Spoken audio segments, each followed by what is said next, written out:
আসসালামু আলাইকুম প্রিয় দর্শক, অন্নমঞ্চে আলোচনায় আপনাদের সকলকে আমন্ত্রণ জানাচ্ছি। আজ 17ই আগস্ট তারেক রহমান সরকারের 6 মাস পূর্ণ হলো। এই উপলক্ষে বাংলাদেশের মিডিয়ায় ব্যাপক লেখালেখি, সরকার তার সাফল্য, অর্জন, তার পরিকল্পনা এসব নিয়ে একটি ইবুকও পাবলিশ করেছেন। ইবুক পাবলিশ করার একটা সুবিধা হলো যে অধিকাংশ লোক ইবুকটা দেখবে না। যাই হোক, আজকে নির্মোহভাবে চেষ্টা করব এই বিএনপি সরকারের 6 মাস এবং স্বভাবতই একটু তুলনা করব শেখ হাসিনার সরকারের সাথে। শেষ পর্যন্ত সাথে থাকবেন। বন্ধুরা, প্রীতি, সালাম এবং শুভেচ্ছা নেবেন। এবছরের 12ই ফেব্রুয়ারিতে নির্বাচন হলো, 17ই ফেব্রুয়ারিতে শপথ গ্রহণ করলেন তারেক রহমানের সরকার এবং তারপর থেকে 6 মাস। এবং আজকে যখন 6 মাস পূর্তি হচ্ছে এবং বিভিন্ন মূল্যায়নে তাদের কথাবার্তায় মনে হচ্ছে তারা বিগত সরকারের উপরে সব দায় চাপাচ্ছেন। এই বিগত সরকারটা আসলে কে, এটা খুব একটা স্পষ্ট হলো না। বিগত সরকার মানে কি ডক্টর ইউনূস নাকি শেখ হাসিনা?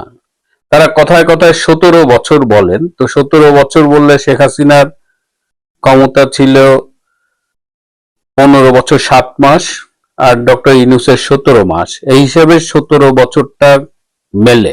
যেটা তাদের কথাবার্তায় মনে হয় শেখ হাসিনার সরকার ইকোনমিটাকে একদম শেষ করে ফেলছিল, বিদ্যুৎ ধ্বংস করে ফেলছিল, কারণ তারা বলে 17 বছরের সমস্যা তারা 6 মাসে সমাধান করতে পারবে না। তো আমরা একটু ফিরে যাব, তুলনা করব যে শেখ হাসিনা যখন ক্ষমতা নেন 2009 সালের জানুয়ারিতে, 2008 সালের ডিসেম্বরের শেষে নির্বাচন হয়। 2008 সালে কিন্তু পৃথিবীতে একটা ভয়াবহ অর্থনৈতিক মন্দা চলছিল, সারা পৃথিবী, মানে আমেরিকার ইকোনমি তো একদম অলমোস্ট কলাপস করে গিয়েছিল। তো সেই সময়ের দায়িত্ব নিয়ে শেখ হাসিনা কিন্তু বাংলাদেশের অগ্রযাত্রা শুরু করেছিলেন। তিনি যখন দায়িত্ব নিয়েছিলেন তখন বাংলাদেশের অর্থনীতির সাইজ ছিল 79 বিলিয়ন ডলারের জিডিপি সাইজ। আর 2024 সালে তিনি যখন দায়িত্ব ছেড়ে যান তখন জিডিপি সাইজ ছিল 460 বিলিয়ন ডলার, মানে প্রায় 6 গুণ বাড়িয়েছেন। 2011 থেকে 2014 সালে তেলের দাম ব্যারেল প্রতি $100 বেশি ছিল, যেটা এই ইরান আমেরিকা যুদ্ধে আপনারা দেখছেন। এবং সেই সময় পৃথিবীর খুব কম দেশের ইকোনমিক গ্রোথ হচ্ছিল, তার মধ্যে বাংলাদেশ ছিল। এবং তিনি যখন দায়িত্ব নেন তখন বাংলাদেশে 5000 মেগাওয়াটের মতো বিদ্যুৎ উৎপন্ন হতো। শেখ হাসিনার সরকার যখন দায়িত্ব ছেড়ে যান তখন বিদ্যুৎ উৎপাদন হতো প্রায় 31,000 মেগাওয়াট, মানে সেখানেও 6 গুণ বৃদ্ধি। এবং 2008 সালে দেশের 55% লোকের ইলেকট্রিসিটির অ্যাক্সেস ছিল, সেখানে আবার লোডশেডিং টেডিং এগুলো ছিল। 2022 সালে 100% মানুষ বিদ্যুৎ পেয়েছে। এবং আমাদের রেগুলার বিদ্যুৎ দরকার আসলে 17,000 মেগাওয়াট বা এরকম, আর সেখানে আমাদের উৎপাদন সক্ষমতা ছিল 31,000 মেগাওয়াটের কাছাকাছি। তাহলে কোথা থেকে কোথায় নিয়ে গেছে বাংলাদেশটাকে? বিশ্বব্যাংক তো বলেছে যে একটা মিরাকল, ডেভেলপমেন্ট মিরাকল, সারা পৃথিবী বলেছে।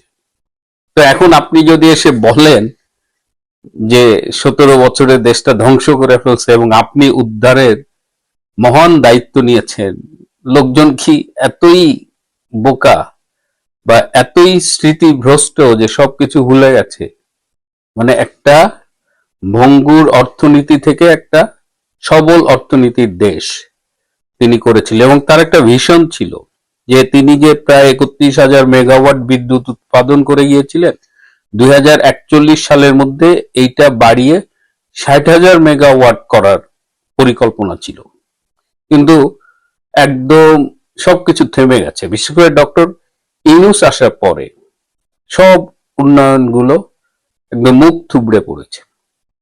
ডক্টর ইউনূস মনে হয় যে একদম প্ল্যান করে বাংলাদেশের ইকোনমিটাকে কলাপস করানোর চেষ্টা করেছেন, এবং তার শেষ 6 মাস তিনি ব্যাংক থেকে লোন নিয়ে চলতেন তার সরকার, কিংবা টাকা ছাপাতেন। তারেক রহমানের সরকার দায়িত্ব নেওয়ার পরে সেই একই পথে হাঁটছেন, ব্যাংক থেকে লোন নিচ্ছেন এবং টাকা ছাপাচ্ছেন। এর ফলে কি হচ্ছে? এর ফলে তো অর্থনীতির উপর চাপ পড়ছে, মূল্যস্ফীতি বাড়ছে, এবং এইভাবে যদি কন্টিনিউ করে তাহলে কিন্তু বাংলাদেশের অর্থনীতি কলাপস করতে বাধ্য। 1 বছরের বেশি সাস্টেইন করতে পারবে না যদি এইভাবে চলে। বিদেশি বিনিয়োগ আসছে না।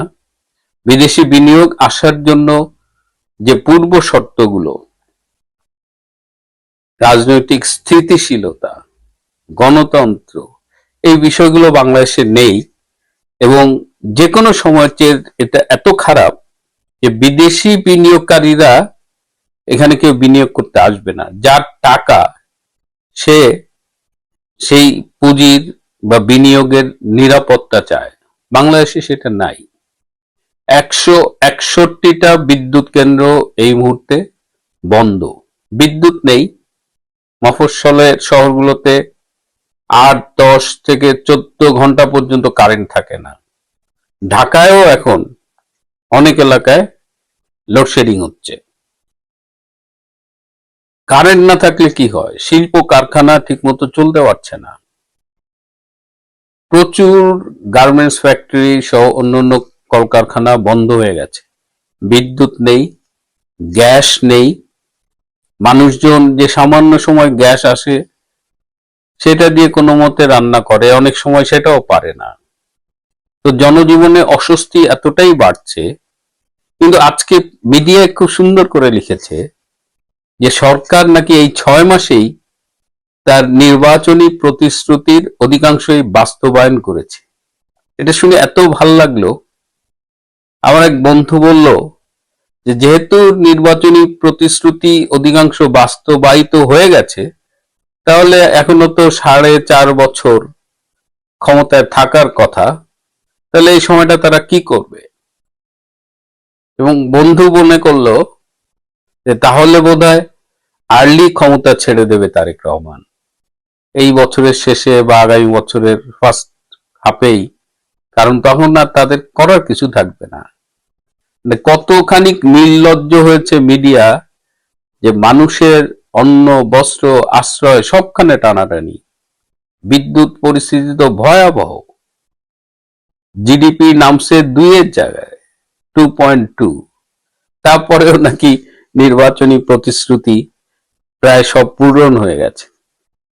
তারেক রহমান প্রায় বলতেন টেক ব্যাক বাংলাদেশ। সেটা ঠিক আছে, বাংলাদেশকে সেই অন্ধকার যুগে ফিরিয়ে নেওয়া, সেই 2001 থেকে 2006 অর্থনীতি ধস, বিদ্যুৎ নেই, জঙ্গিবাদের বাম্পার ফলন, সব কিন্তু আবার দেখতে পাচ্ছি আমরা। সেই বাংলাদেশে ফিরে যাচ্ছি। আমি যেহেতু ডাক্তার মানুষ, স্বাস্থ্য নিয়ে একটু কথা বলতে হয়। স্বাস্থ্যের বাজেট কিন্তু অনেক বাড়ানো হয়েছে আগের থেকে, কিন্তু সেই অনুযায়ী কিন্তু কোনো আউটপুট নেই। এখনো 1,20,00,000 শিশু হামের টিকার বাইরে, অথচ 6 মাস হয়ে গেল। শিক্ষার কথা কি বলবো?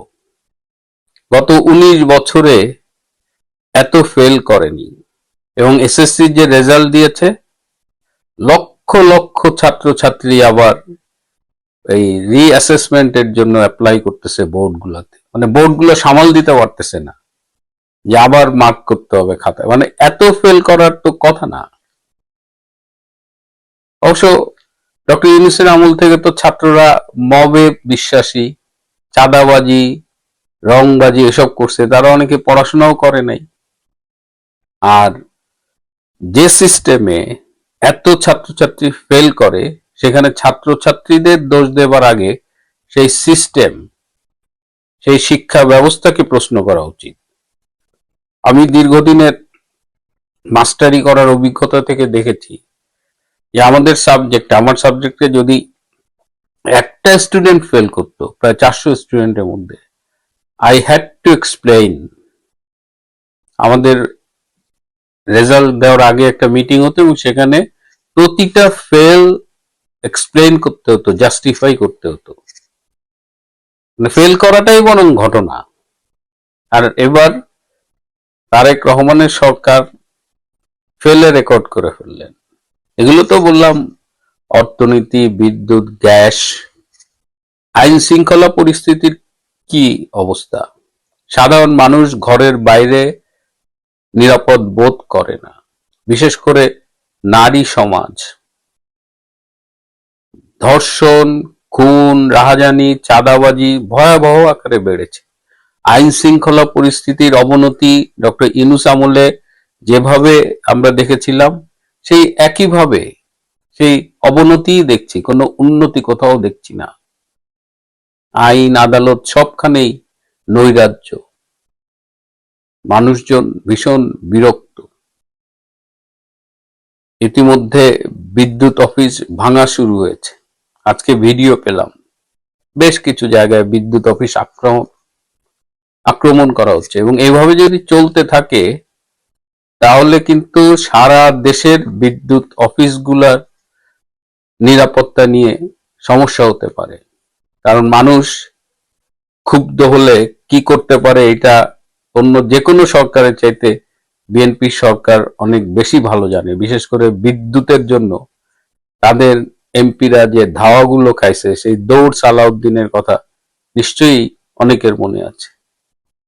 6 মাস পূর্তিতে আশাবাদী হবার মতো কিছু দেখলাম না। নমস্কার বন্ধুরা, আর এ পর্যন্তই। ভালো থাকবেন, সুস্থ থাকবেন। আজ 17 আগস্ট 2026 শেষ রাত পর্যন্ত পাওয়া তথ্য বিচার করলে আশিস বন্দ্যোপাধ্যায়ের মৃত্যু প্রাথমিকভাবে আত্মহত্যা বলেই পুলিশের অনুমান। কিন্তু এখনো ময়না তদন্ত, ফরেনসিক পরীক্ষা, হাতের লেখা যাচাই এবং মোবাইলের তথ্য বিশ্লেষণ শেষ হয়নি। অতএব এখনই একে নিশ্চিতভাবে আত্মহত্যা বা হত্যা কোনোটাই বলা আইনসঙ্গত বা তথ্যসম্মত নয়। তবে রাজনৈতিকভাবে বিতর্কটি শুধু আত্মহত্যা না হত্যা এখানেই সীমাবদ্ধ নয়। আরো একটি গুরুত্বপূর্ণ প্রশ্ন উঠেছে, যদি আত্মহত্যাই হয়ে থাকে তাহলে তাকে সেই চরম সিদ্ধান্তের দিকে কে বা কারা ঠেলে দিল? অর্থাৎ আত্মহত্যায় কি কারো প্ররোচনা আছে? এখনো পর্যন্ত যেটা নিশ্চিত তথ্য সেটা হলো রামপুরহাটে তার বাড়ির সংলগ্ন বা লাগোয়া তৃণমূলের দলীয় কার্যালয় থেকে তার ঝুলন্ত দেহ উদ্ধার করা হয়। ঘটনাস্থলে তার নামাঙ্কিত লেটার হেডে লেখা দুটি হাতে লেখা নোট পাওয়া গেছে, একটি নয় দুটি। এটা জানিয়েছেন বীরভূমের পুলিশ সুপার। নোটে লেখা রয়েছে তিনি জীবনে কোনো কাজের বিনিময়ে টাকা নেননি, কোনো আর্থিক দুর্নীতির সঙ্গে যুক্ত ছিলেন না। সেখানে আরো লেখা আছে দলের সব অন্যায় মেনে নিতে না পারলেও তিনি প্রতিবাদ করতে পারেননি, রাজনীতিতে আসাই তার ভুল হয়েছিল এটাও তিনি লিখেছেন, এবং আরো সাবধান করে দিয়েছেন পরিবারের পরবর্তী প্রজন্ম যেন রাজনীতিতে না আসে। নোটের শেষে লেখা তার মৃত্যুর জন্য কেউ দায়ী নয়। এই নোটে তারাপীঠ রামপুরহাট ডেভেলপমেন্ট অথরিটি বা তারাপীঠ রামপুরহাট উন্নয়ন পর্ষদ বা টিআরডি এর দুর্নীতির অভিযোগের প্রসঙ্গ আছে। তিনি লিখেছেন যে তিনি চেয়ারম্যান থাকলেও টেন্ডার কমিটি, চেকের সই, প্ল্যান অনুমোদন বা এনওসি দেওয়ার ক্ষমতা তার ছিল না। পুলিশ অস্বাভাবিক মৃত্যুর মামলা শুরু করেছে। ময়না তদন্তের পাশাপাশি নোটের হাতের লেখা এবং তার মোবাইল ফোন পরীক্ষা করা হচ্ছে বলে পুলিশ জানিয়েছে, এবং এটা জানাচ্ছে সর্বভারতীয় সংবাদ মাধ্যম ইন্ডিয়ান এক্সপ্রেস পত্রিকা। আত্মহত্যার ধারণার পক্ষে কি কি বিষয় রয়েছে, কি কি প্রমাণ রয়েছে? প্রথমত, দেহ ঝুলন্ত অবস্থায় পাওয়া গেছে। দ্বিতীয়ত, ঘটনাস্থলে পাওয়া নোটে আত্মপক্ষ সমর্থন, রাজনৈতিক জীবনের প্রতি তীব্র হতাশা এবং পরিবারের সদস্যদের রাজনীতি থেকে দূরে থাকার পরামর্শ রয়েছে। তৃতীয়ত, নোটে সরাসরি বলা হয়েছে কেউ তার মৃত্যুর জন্য দায়ী নয়। পুলিশ সুপারের বক্তব্য অনুযায়ী প্রাথমিকভাবে ঘটনাটি আত্মহত্যা বলেই মনে হচ্ছে।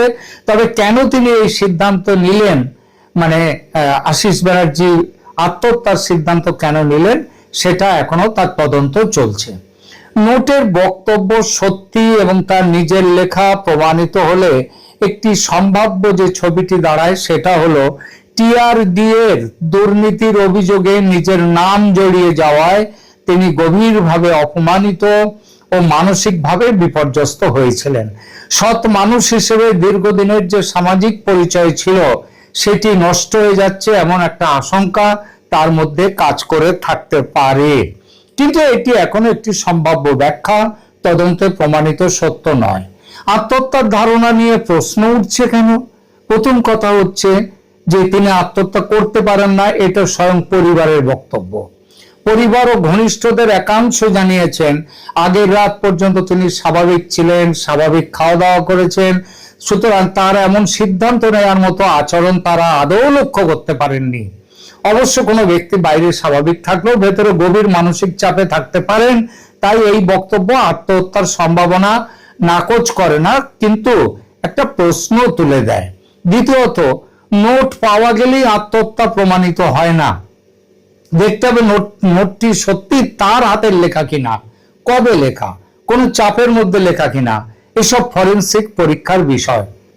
শুধু একটি নোটের উপস্থিতি হত্যার সম্ভাবনা আইনত বন্ধ করে দেয় না। অর্থাৎ হত্যা হতেও পারে, সেই সম্ভাবনাও আছে এখনো পর্যন্ত। রাজনৈতিক চাপের দুই বিপরীত অভিযোগ তার মধ্যে তার মৃত্যুর ব্যাপারে। মমতা শিবির মানে মমতা ব্যানার্জির কালীঘাট তৃণমূল বলছে এই খুনের পেছনে বিজেপি রয়েছে। মমতা বলেছেন, অভিষেক ব্যানার্জি বলেছেন বিজেপি ও পরিবর্তিত রাজনৈতিক পরিবেশের অপমান এবং তদন্তের চাপ তাকে ভেঙে দিয়েছে। অর্থাৎ তার মৃত্যুর পেছনে বিজেপির রাজনৈতিক চাপ, তদন্তের চাপ তাকে ভেঙে দিয়েছে। অন্যদিকে বিজেপি নেতৃত্বের অভিযোগ তৃণমূলের দুর্নীতিতে যুক্ত ব্যক্তিরা নিজেদের বাঁচাতে তার নাম জড়ানোর ভয় দেখিয়ে থাকতে পারেন। অর্থাৎ দুই পক্ষই আপাতত হত্যার প্রত্যক্ষ প্রমাণ দিচ্ছে না বটে, কিন্তু দুই পক্ষই আত্মহত্যায় প্ররোচনা বা অসহনীয় মানসিক চাপের সম্ভাবনা তুলছে। এবার আসুন দেখা যাক কে কি বলছেন পশ্চিমবঙ্গের রাজনীতিতে। মমতা বন্দ্যোপাধ্যায় বলেছেন আশিস বাবুর মৃত্যু তাকে গভীরভাবে বিচলিত করেছে। তার দাবি শেষ কয়েকদিনে আশিস বন্দ্যোপাধ্যায়কে অপবাদ দেওয়া হয়েছিল, মিথ্যা অভিযোগে কলঙ্কিত করা হয়েছিল এবং প্রবল মানসিক ও আবেগজনিত চাপ সৃষ্টি হয়েছিল। তার বক্তব্যের মূল সূত্রটা কি? মানে মমতা বন্দ্যোপাধ্যায়ের যে রাজনৈতিক প্রতিহিংসা ও লাগাতার অপমানের মানবিক মূল্য নিয়ে ভাবা দরকার। মুখ্যমন্ত্রী শুভেন্দু অধিকারী তিনি কি বলেছেন? শুভেন্দু অধিকারী আশিস বাবুকে সৎ, শিক্ষিত ও ভদ্র রাজনীতিক বলেছেন। তিনি পরিবারের সদস্যদের সঙ্গে ভিডিও কলে কথা বলেছেন, মানে মুখ্যমন্ত্রী কথা বলেছেন। পরিবারের বক্তব্য উদ্ধৃত করে শুভেন্দু বলেছেন বিজেপি বিধায়ক ধ্রুব সাহা নির্বাচনের পর আশিস বাবুকে প্রণাম করতে গিয়েছিলেন, সুতরাং ধ্রুব সাহাদের অত্যাচারে আশিস বাবুর মৃত্যু হয়েছে, তিনি মৃত্যুবরণ করতে বাধ্য হয়েছেন, ব্যাপারটা এমন নয়। স্থানীয় বিজেপি নেতৃত্ব বা পুলিশের সঙ্গে পরিবারের কোনো সমস্যা ছিল না, এটা তার পরিবার জানিয়েছে। পুলিশ তাকে কোনো নোটিশ দেয়নি বা জিজ্ঞাসাবাদের জন্য এখনো পর্যন্ত ডাকেনি। শুভেন্দুর সন্দেহ কি? মানে মুখ্যমন্ত্রী তিনি তৃণমূলের দুর্নীতিগ্রস্ত কোনো অংশ নিজেদের রক্ষা করতে আপনার নাম বলে দেবো ধরনের ভয় বা চাপ দিয়ে থাকতে পারে। তিনি শুভেন্দুবাবু বলেছেন আশিস বাবুর মোবাইল কল রেকর্ড এবং যোগাযোগের ইতিহাস পরীক্ষা করার নির্দেশ তিনি দিয়েছেন। তবে শুভেন্দু নিজেও এটিকে এখনো অভিযোগ বা সম্ভাবনা হিসেবে বলেছেন, প্রমাণিত তথ্য হিসেবে নয়।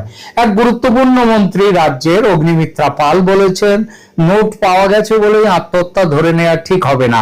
তিনি সত্যিই আত্মহত্যা করেছেন নাকি তাকে হত্যা করা হয়েছে, পুলিশকে দুটো সম্ভাবনাই পরীক্ষা করতে হবে। অর্থাৎ অগ্নিমিত্রা পাল তিনি কিন্তু হত্যার সম্ভাবনাকেও খারিজ করে দেননি। একই সঙ্গে তিনি স্বীকার করেছেন তৃণমূলের সবাই চোর নয়, আশিস বন্দ্যোপাধ্যায় নাকি সেই দলের সৎ ও মেরুদণ্ড সম্পন্ন নেতাদের একজন হয়ে থাকতে পারেন। ঋতব্রত বন্দ্যোপাধ্যায় মানে কালীঘাট তৃণমূলের বিরোধী শিবির, তারা বলছেন যে একে প্রাতিষ্ঠানিক খুন বলেছেন ঋতব্রত।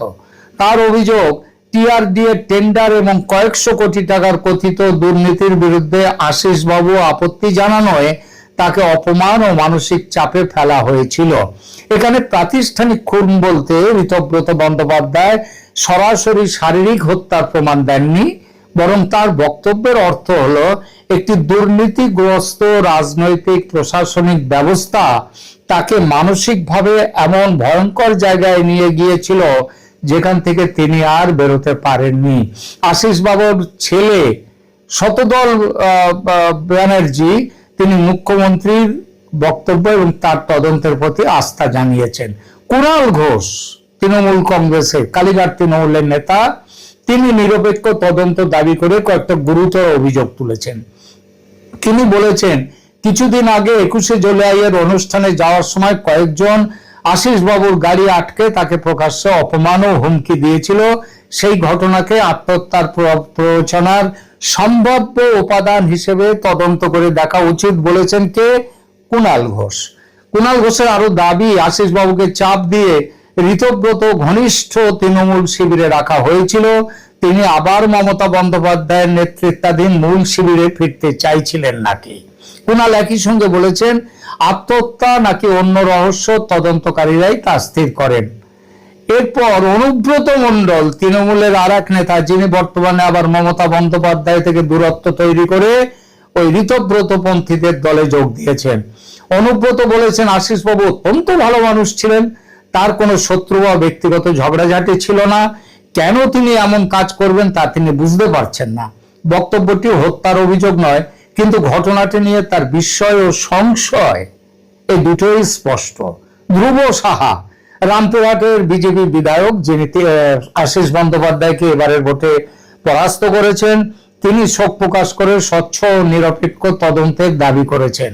তার বক্তব্যে সরাসরি হত্যার অভিযোগকে খারিজ করা হয়নি। তিনি মৃত্যুর প্রকৃত কারণ উদ্ঘাটনের দাবি করেছেন। হত্যা হওয়ার পক্ষে এখন কি প্রমাণ পাওয়া গেছে?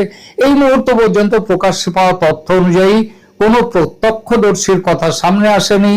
তার শরীরে ধস্তাধস্তি বা আঘাতের কোনো বিবরণ পাওয়া যায়নি। ঘরে জোর করে প্রবেশের চিহ্ন পাওয়া গেছে এমন তথ্য নেই। সিসিটিভি ফুটেজে সন্দেহজনক ব্যক্তি দেখা গেছে এমন খবরও নেই। ময়না তদন্তে হোমিসাইডাল হ্যাঙ্গিং বা শ্বাসরোধের প্রমাণ পাওয়া গেছে এমন কোনো রিপোর্টও প্রকাশিত হয়নি। অতএব সরাসরি হত্যা হয়েছে এমন প্রমাণ এখন নেই। এই অগ্নিমিত্রা পাল বা অন্য নেতাদের বক্তব্য মূলত হত্যার সম্ভাবনা বাদ না দেওয়ার দাবি। হত্যা যে হয়েছে কথা তারা কেউ বলেননি। তো আমারও মনে হয় যেটা যেটা যে এই সম্ভাবনার যেগুলো পরপর আসে, আত্মহত্যার সম্ভাবনা সবচেয়ে প্রাথমিক শক্তিশালী সম্ভাবনা। এরপর রাজনৈতিক অপমান, দুর্নীতির অভিযোগ, কারো হুমকিতে আত্মহত্যার প্ররোচনা গুরুত্ব দিয়ে তদন্তযোগ্য একটা সম্ভাবনাটা আছে এখানে। আত্মহত্যা নয়, পরিকল্পিত শারীরিক হত্যা, এখনো অনুমান, প্রকাশ্য প্রমাণ পাওয়া যায়নি। এই মামলার আসল চাবিকাঠি অতএব হবে পূর্ণ ময়না তদন্ত রিপোর্ট, নোটের ফরেন্সিক হ্যান্ডরাইটিং পরীক্ষা, শেষ 72 ঘন্টায় কাদের সাথে তিনি কথা বলেছেন সেই কল রেকর্ড ও বার্তা, দলীয় কার্যালয় ও আশপাশের সিসিটিভি এবং টিআরডি এর নথি এবং তাকে সম্প্রতি কে কে যোগাযোগ করেছিলেন, আর 21শে জুলাইয়ের হুমকির ভিডিও এবং সংশ্লিষ্ট ব্যক্তিদের বক্তব্যটাও জেনে নেওয়া দরকার। দেখুন, এই সমস্ত কারণের মধ্যে আর একটা বড় কারণও উঠে আসছে। মৃত্যুর পর মানুষকে ভগবানের সুপুত্র বানানো আমাদের অভ্যাস। যদি এসব ভগবানের সুপুত্ররা জীবিত অবস্থায় এমন ভয়ঙ্কর সব অন্যায় কাজ করে যান, যার জন্য তাদের ভগবানের পুত্র না বলে দানব পুত্র বলাই সঙ্গত, তেমন কিছু কি আছে আশিস বন্দ্যোপাধ্যায়ের ক্ষেত্রে? এই প্রসঙ্গে উঠে আসছে বকটুই হত্যাকাণ্ডের ঘটনা।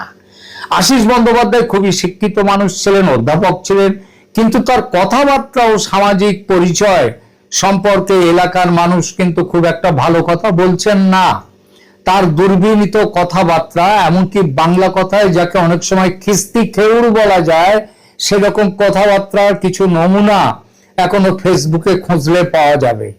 আর বকটুই হত্যাকাণ্ডে তার ভূমিকা তো রীতিমতো সন্দেহজনক। বকটুই হত্যাকাণ্ডের বিরুদ্ধে তার কোনো প্রতিবাদী ভূমিকা দেখা যায়নি। শুধু তাই নয়, বকটুই হত্যাকাণ্ডে যারা দোষী তাদের সঙ্গে তার যথেষ্ট যোগাযোগ ছিল জানা যাচ্ছে। এই অভিযোগের একটা শক্ত ঐতিহাসিক ভিত্তি আছে। আশিস বন্দ্যোপাধ্যায় শিক্ষিত ও ব্যক্তিগতভাবে সৎ বলে পরিচিত হলেও সব দোষ অবশ্য বলা হচ্ছে যে নাকি তার এক ভাইপো, তিনি নাকি হচ্ছেন নাটের গুরু একজন, মানে সব অন্যায়ের।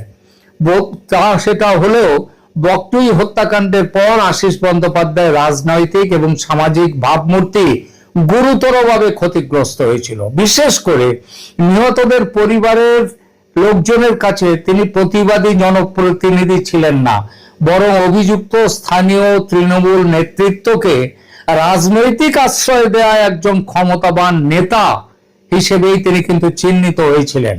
তবে অত্যন্ত গুরুত্বপূর্ণ পার্থক্যটি শুরুতেই বলা দরকার। আশিস বন্দ্যোপাধ্যায়ের বিরুদ্ধে বকটুইয়ের নিহতদের আত্মীয় এবং তৃণমূলের তৎকালীন জেলা সভাপতি অনুব্রত মণ্ডল গুরুতর অভিযোগ তুলেছিলেন, যদিও সিবিআই তাকে অজানা কারণে বকটুই হত্যাকাণ্ডের অভিযুক্ত করেনি এবং চার্জশিটে তার নাম ছিল না। বকটুইয়ের সঙ্গে আশিস বন্দ্যোপাধ্যায়ের সংযোগটা কোথায়? দেখুন, বকটুই রামপুরহাট বিধানসভা কেন্দ্রের মধ্যেই পড়ে। আশিস বন্দ্যোপাধ্যায় ছিলেন ওই কেন্দ্রের 5 বারের বিধায়ক, তৎকালীন ডেপুটি স্পিকার এবং জেলার প্রবীণ তৃণমূল নেতা। ফলে এলাকার দলীয় গোষ্ঠী দ্বন্দ্ব, ভাদু শেখ আনারুল হোসেনের প্রভাব এবং স্থানীয় মানুষের অভিযোগ সম্পর্কে তিনি কিছুই জানতেন না, এই দাবি বিশ্বাসযোগ্য নয়। সবচেয়ে বড় প্রশ্নটি ওঠে তৎকালীন রামপুরহাট 1 নম্বর ব্লকের তৃণমূল সভাপতি আনারুল হোসেনকে পদে বহাল রাখা নিয়ে তার যা ভূমিকা ছিল আশিস বন্দ্যোপাধ্যায়ের সেই ভূমিকা নিয়ে। অনুব্রত মণ্ডল স্বয়ং অভিযোগ করেছেন বকটুই হত্যাকাণ্ডের পরে আশিস বন্দ্যোপাধ্যায় আনারুল হোসেনকে ব্লক সভাপতি রাখতে চেয়েছিলেন আর অনুব্রত মণ্ডল তাকে ব্লক সভাপতির পদ থেকে সরাতে চেয়েছিলেন, কিন্তু আশিস বন্দ্যোপাধ্যায়ের চাপে বা অনুরোধে এবং সেই সূত্রে মমতা বন্দ্যোপাধ্যায়ের তার খবরদারিতে আনারুলকে সরানো হয়নি। আর আশিস বন্দ্যোপাধ্যায় এই পুরো ভূমিকাটা দেখেছিলেন, তার ফলে তার অনুরোধের কারণেই আনারুল পদে থেকে যান। আশিস বন্দ্যোপাধ্যায় স্বীকার করেছিলেন যে আনারুলকে রেখে দেওয়ার সিদ্ধান্ত হয়েছিল ঠিকই, কিন্তু তার বক্তব্য হচ্ছে এটি তার একার সিদ্ধান্ত নয়, সম্মিলিত সাংগঠনিক সিদ্ধান্ত। দ্য ইন্ডিয়ান এক্সপ্রেসের 2022 সালের প্রতিবেদনে এর স্পষ্ট উল্লেখ ছিল। এখানেই আশিস বাবুর রাজনৈতিক দায়ের প্রশ্নটি সবচেয়ে জোরালো দেখা যায়, কারণ বকটুই মামলায় সিবিআই এর বক্তব্য অনুযায়ী আনারুল হোসেনই হামলাকারীদের উত্তেজিত করেছিলেন এবং পুলিশকে ঘটনাস্থলে পৌঁছতে দেরি করানোর চেষ্টা করেছিলেন। পরে তাকে চার্জশিটে অভিযুক্ত করা হয়।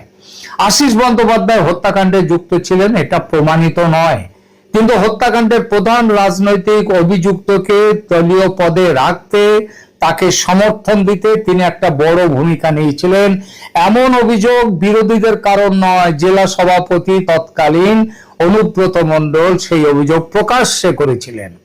আশিস বাবু আনারুলকে পদে রাখার বিষয়টি অস্বীকার করেননি, তিনি শুধু বলেছেন এটা তার একার সিদ্ধান্ত ছিল না, কিন্তু এই রাজনৈতিক দায় তিনি এড়িয়ে যেতে পারেন না। মিহিলাল শেখ, বকটুই হত্যাকাণ্ডের পরিবারের সদস্যদের হারানো এবং মামলার অন্যতম গুরুত্বপূর্ণ সাক্ষী মিহিলাল শেখ 2022 সালের 19 এপ্রিল আশিস বন্দ্যোপাধ্যায়ের বিরুদ্ধে অত্যন্ত গুরুতর অভিযোগ তুলেছিলেন। মিহিলাল শেখের দাবি ছিল বকটুইয়ে ভাদু শেখের গোষ্ঠীর সঙ্গে বিরোধ তৈরি হওয়ার পর আক্রান্ত পক্ষ আশিস বন্দ্যোপাধ্যায়ের কাছে সাহায্য চাইতে গিয়েছিল মিটমাটের জন্য। আশিস বাবু বিরোধ মেটানোর উদ্যোগ তো নেননি, বরং তাদের সঙ্গে ভীষণ দুর্ব্যবহার করে ফিরিয়ে দিয়েছিলেন। আনারুল হোসেন ছিলেন আশিস বন্দ্যোপাধ্যায়ের ঘনিষ্ঠ আর এই আনারুল হোসেনই হচ্ছে এই হত্যাকাণ্ডের মূল অভিযুক্ত। আশিস বাবুর নির্দেশে আনারুল বকটুইয়ে গিয়েছিল এমন অভিযোগ মিহিলাল করেন। জেলে থাকার সময় আনারুল ও অন্য অভিযুক্তরা বিশেষ সুবিধা পাচ্ছিলেন, তার পেছনেও ছিল আশিস বাবুর প্রভাব, এই অভিযোগ করেছেন মিহিলাল শেখ। আশিস বাবুর এক ভাইপোর বিরুদ্ধেও স্থানীয়দের ওপর ভয়ঙ্কর অত্যাচারের অভিযোগ তুলেছিলেন মিহিলাল শেখ। মিহিলালের ভাষায় তারা আগে থেকেই স্থানীয় বিরোধের কথা আশিস বাবুকে জানিয়েছিলেন, কিন্তু তিনি কোনো ব্যবস্থা নেননি। এগুলো ভয়াবহ অভিযোগ, তবে এগুলিকে আদালতে প্রমাণিত তথ্য বলা যাবে না, কারণ চার্জশিটে তার নাম নেই। আশিস বন্দ্যোপাধ্যায়ের উত্তর কি ছিল? তিনি সমস্ত অভিযোগ প্রত্যাখ্যান করে বলেছেন যে মিহিলাল শেখের বক্তব্য কল্পনাপ্রসূত এবং সর্বৈব মিথ্যা। হত্যাকাণ্ডের সঙ্গে তার কোনো যোগ ছিল না এবং ঘটনার প্রায় 1 মাস পরে মিহিলাল কারো শেখানো কথা বলছে, এইটা বলেছিলেন আশিস বন্দ্যোপাধ্যায়। আশিস বন্দ্যোপাধ্যায়ের বিরুদ্ধে সুপরিকল্পিত অভিযোগ তোলা হচ্ছে, সুতরাং অভিযোগকারীদের বক্তব্য তদন্ত করে দেখা হোক। সামান্যতম প্রমাণ পাওয়া গেলে আশিস বন্দ্যোপাধ্যায় বলেছিলেন তিনি রাজনীতি থেকে অবসর নেবেন। তিনি কি হত্যাকাণ্ডের প্রতিবাদ করেছিলেন বকটুইয়ে? না, এখানে স্থানীয় ক্ষোভের বাস্তব ভিত্তি সবচেয়ে বেশি। আশিস বন্দ্যোপাধ্যায় বলেছেন নিজের দলের স্থানীয় নেতৃত্বের বিরুদ্ধে প্রকাশ্য আন্দোলনে তিনি নামেননি। আনারুল হোসেন বা ভাদু শেখের রাজনৈতিক কর্মকাণ্ডের বিরুদ্ধে আগে থেকে প্রকাশ্য অবস্থান নেননি। বকটুই হত্যাকাণ্ডের পর দলীয় বা প্রশাসনিক ব্যর্থতার দায় নিয়ে কোনো আত্মসমালোচনামূলক বক্তব্যও তিনি দেননি। স্থানীয় বিধায়ক হিসাবে নিহতদের পরিবারের পাশে দাঁড়িয়ে স্বাধীন তদন্তের দাবিতে সোচ্চারও তিনি হননি। অর্থাৎ এক কথায় তিনি হত্যাকারীদের পক্ষে ছিলেন। অনুব্রত মণ্ডল যখন তাকে আনারুলের রক্ষাকর্তা হিসেবে চিহ্নিত করেন, তখন তিনি আনারুল সম্পর্কে নিজের আগের মূল্যায়ন ভুল ছিল এ কথাও বলেননি। আরো তাৎপর্যপূর্ণ ঘটনা ঘটে কবে জানেন? হত্যাকাণ্ডের প্রথম বর্ষপূর্তিতে 2023 সালের 21শে মার্চ আশিস বন্দ্যোপাধ্যায় স্বজনহারা